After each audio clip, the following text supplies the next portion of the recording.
طوبى لمثلك حافظ القرآن.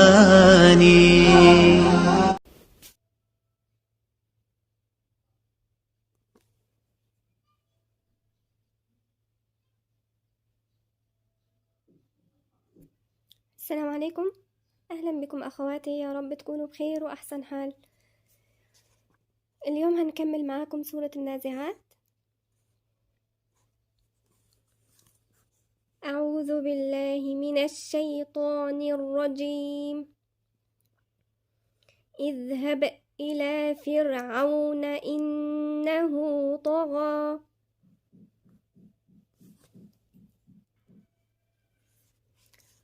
اذهب هنا في ايه؟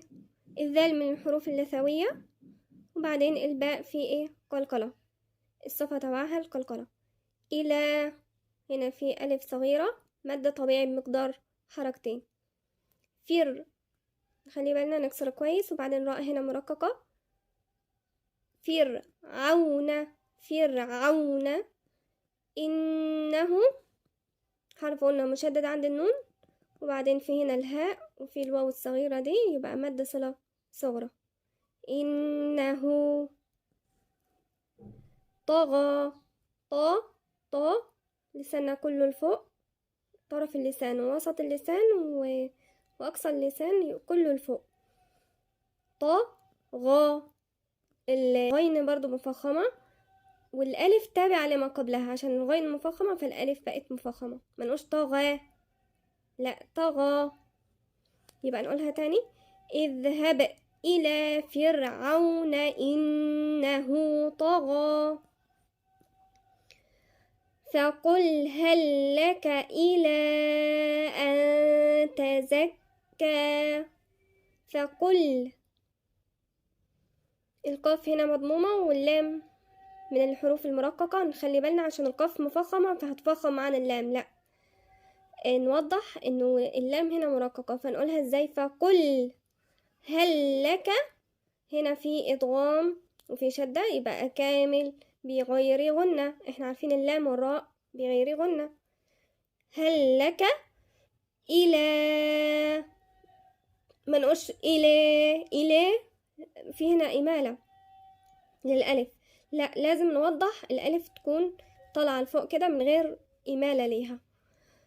إلى أن تزكى، مش تزكي لا تزكى، مش عاوزين إمالة، احنا المصريين دايما بيبقى عندهم الإمالة في الألفات، فنخلي بالنا منها.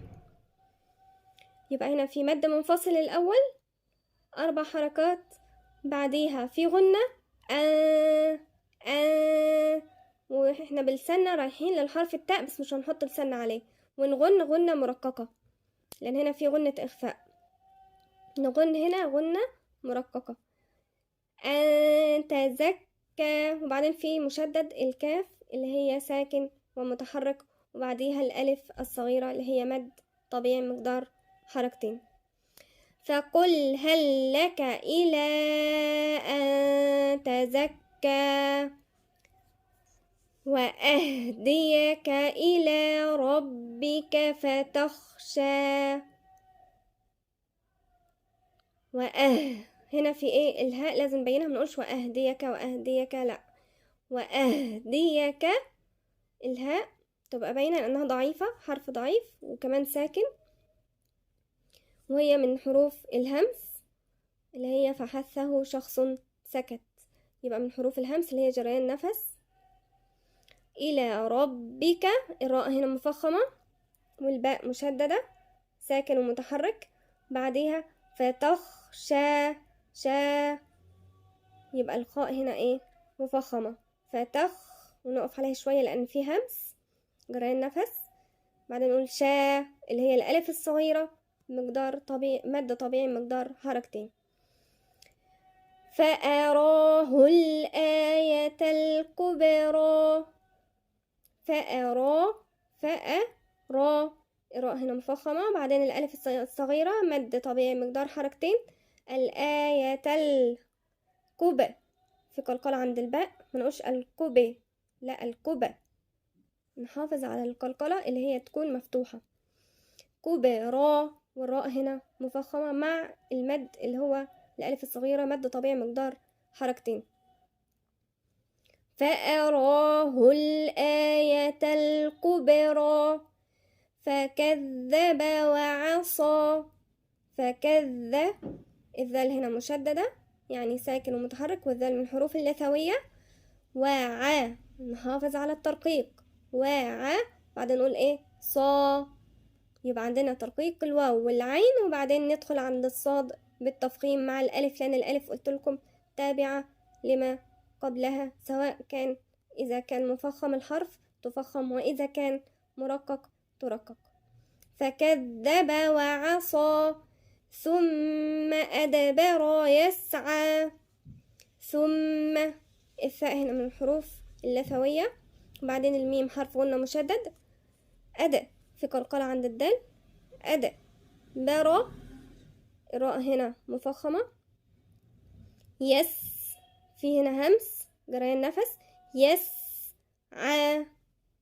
فحشر فنادى، كلها مفتوحة، بعدين نقول فنادى دا، يبقى هنا في ألف صغيرة مادة طبيعي مقدار حركتين.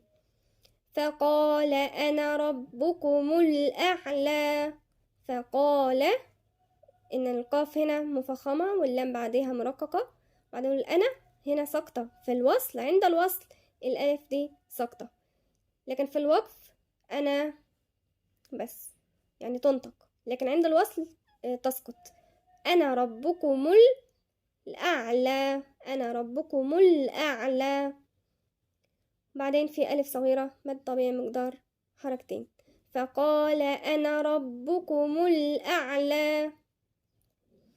فأخذه الله نكال الآخرة والأولى.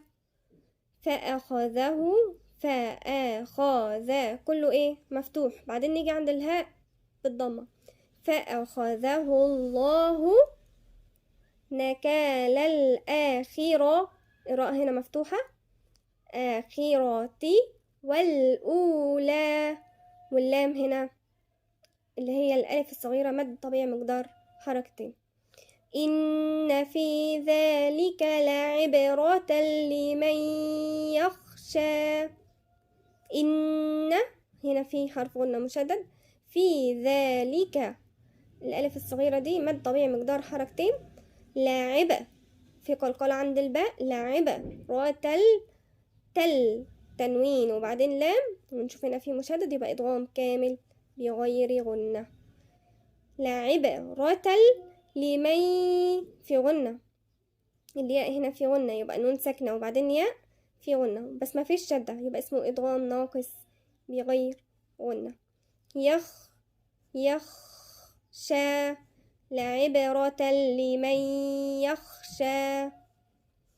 إن في ذلك لعبرة لمن يخشى. أأنتم أشد خلقا أم السماء بناها؟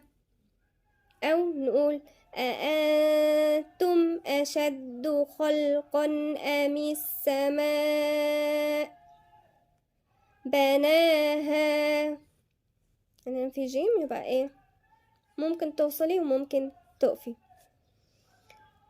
طيب هنا أأنتم، هنا في غنة نون ساكنة وبعدين تاء يبقى ايه؟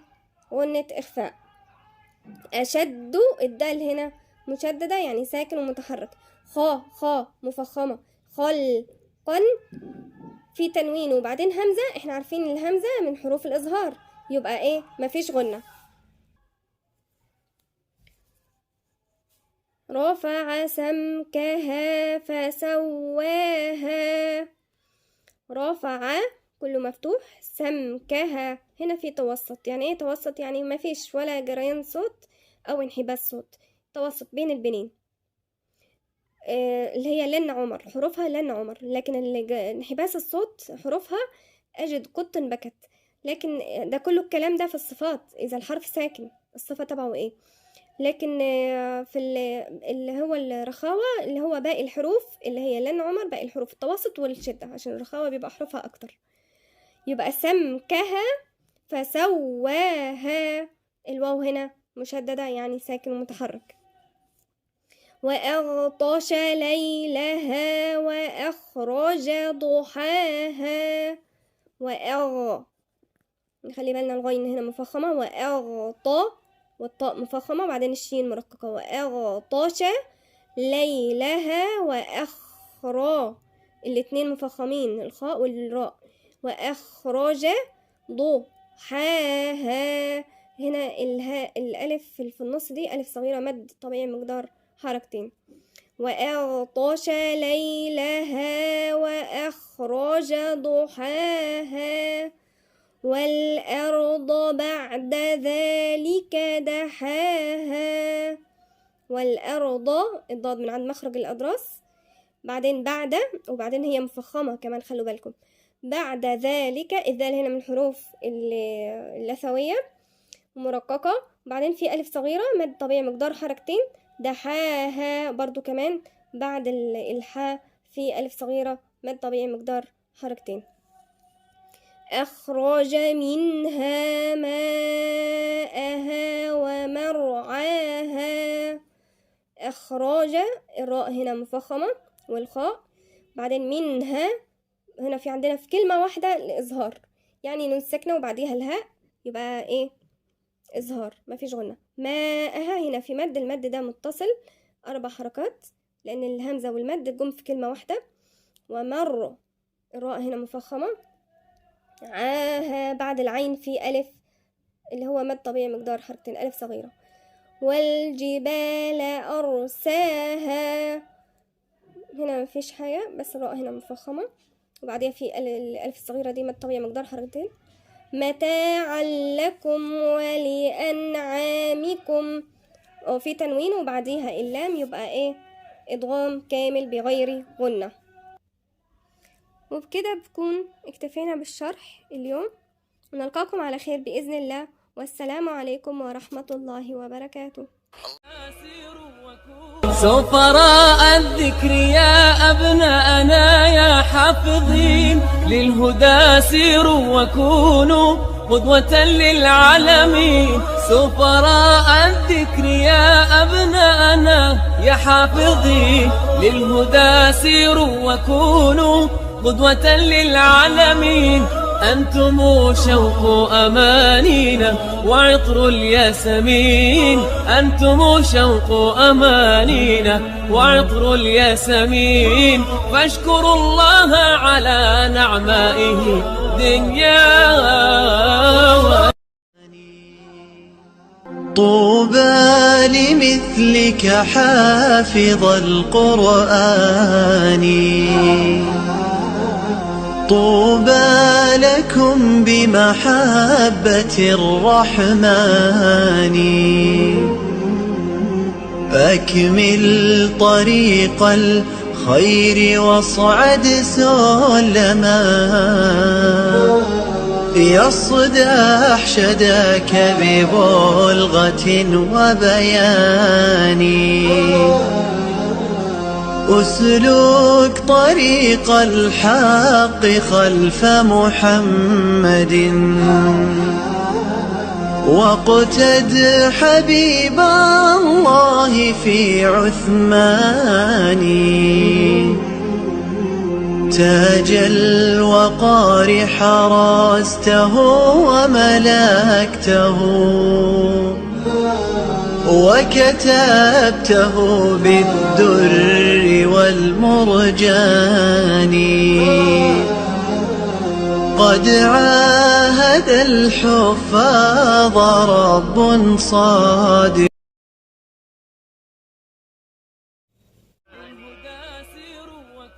سفراء الذكر يا أبناءنا يا حافظين للهدى سيروا وكونوا قدوة للعالمين. سفراء الذكر يا أبناءنا يا حافظين للهدى سيروا وكونوا قدوة للعالمين.